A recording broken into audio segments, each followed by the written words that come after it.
Assalamualaikum warahmatullahi wabarakatuh. Perkenalkan, nama saya Ahmad Zidan Al-Ghifari. Saya berasal dari kelas 10 IK 1. Pelajaran hari ini yaitu Al-Quran Hadis. Di sini saya akan menjelaskan tentang keotentikan Al-Quran. Tujuan pembelajaran: 1. Siswa dapat menjelaskan bukti-bukti keotentikan Al-Quran. 2. Siswa dapat menjelaskan pengertian keotentikan Al-Quran. 3. Siswa dapat menganalisis keotentikan Al-Quran.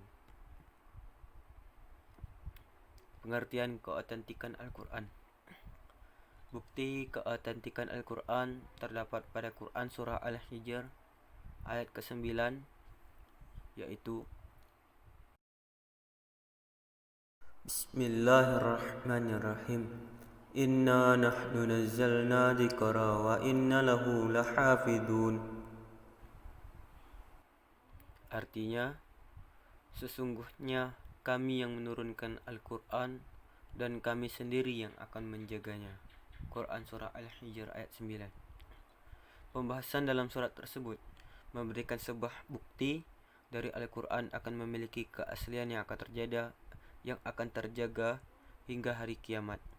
Sehingga dengan adanya Al-Quran menjadi pembeda di antara kitab lainnya karena tidak terjamin keasliannya. Baiklah, sebelum untuk masuk ke soal nomor 2, marilah kita membaca dalil Al-Quran. Yang pertama yaitu Quran Surah An-Nahl ayat 89 dan Quran Surah Al-Maidah ayat 48. Bismillahirrahmanirrahim. Wa yawma nab'atu fi kulli ummati shahidan 'alaihim min anfusihim wa ji'na bika shahidan 'ala haula wa nazzalna 'alaikal kitaba tibyanan likulli syai'in wa hudan wa rahmatan wa busyra lil muslimin. Dan selanjutnya yaitu Quran Surah Al-Maidah ayat 48. Bismillahirrahmanirrahim. Wa anzalna ilaikal kitaba bil haqqi musaddiqan lima baina yadayhi minal kitabi wa muhaimina alaihi fahkum bainahum bima anzalallah wa la tattabi' ahwa'ahum amma ja'aka minal haqq likulli ja'alna minkum syir'atan wa minhaja walau sya'allahu laja'alakum ummatan wahidan walakin lilukum fima atakum fastabiqul khairat ilallahi marji'ukum ji'an fayu'abbi'ukum bima kuntum fihi takhtalifun. Dari dua dalil tersebut kita mendapatkan yaitu dalil keotentikan Al-Quran. Tidak diragukan lagi keotentikan Al-Quran. Hal itu dapat dibuktikan dengan ayat Quran, As-Sunnah dan Ijma'. A. Bukti keotentikan Al-Quran dari ayat Al-Quran. Adapun bukti keotentikan Al-Quran terdapat dalam Al-Quran adalah firman Allah Ta'ala yang sudah kita baca tadi, yang artinya, dan ingatlah akan hari ketika kami bangkitkan pada tiap-tiap umat seorang saksi atas mereka dari mereka sendiri, dan kami datangkan kamu Muhammad menjadi saksi atas seluruh umat manusia, dan kami turunkan kepadamu Alkitab atau Al-Quran untuk menjelaskan segala sesuatu dan petunjuk serta rahmat dan kabar gembira bagi orang-orang yang berserah diri. Quran Surah An-Nahl ayat 89.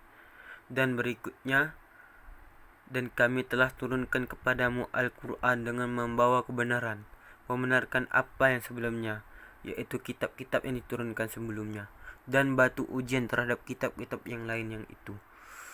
Quran Surah Al-Maidah ayat 48. Pada ayat-ayat di atas secara eksplisit menjelaskan bukti keotentikan Al-Quran.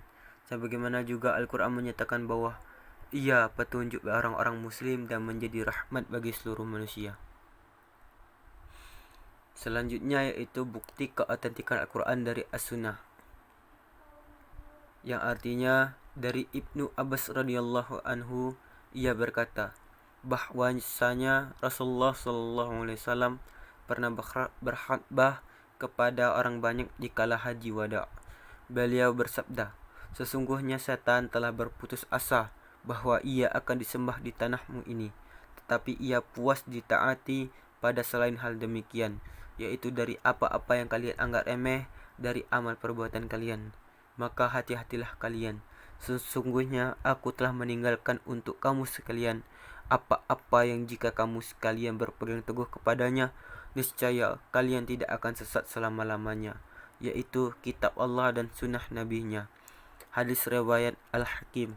Secara eksplisit, hadis menjelaskan keautentikan Al-Quran, bahwa orang-orang yang berpegang teguh terhadap Al-Quran, maka mereka tidak akan tersesat selamanya. Ketiga, bukti keautentikan Al-Quran dari ijma'. Sebagaimana keautentikan Al-Quran juga telah dibuktikan dengan ijma', diantaranya adalah Umar bin Khattab ketika menulis surat kepada Syuraih Al-Qadi. Beliau berkata, yang artinya, apabila datang kepadamu suatu permasalahan, maka selesaikanlah dengan Al-Quran.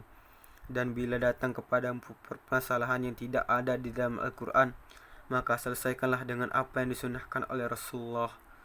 Hadis riwayat Abu Daud. Dan masih banyak lagi bukti keautentikan Al-Quran dari ijma' para sahabat maupun kaum muslimin. Di antaranya adalah Abu Bakar, Ibnu Mas'ud, Imam Abu Hanifah, Imam Ahmad, dan para ulama yang lainnya. Dari penjelasan tadi kita mengetahui bahwa Al-Quran merupakan kitab yang paling sempurna karena Allah telah menjanjikan keasliannya hingga hari kiamat nanti. Oleh sebab itu penting bagi kita untuk mempelajari isi dari Al-Quran. Saya selaku pembicara Ahmad Zina Al-Ghifari di sini mohon maaf yang sebesar-besarnya jika ada kekurangan dan kesalahan yang terjadi. Saya akhiri dengan wabillahi taufiq wal hidayah. Wassalamualaikum warahmatullahi wabarakatuh.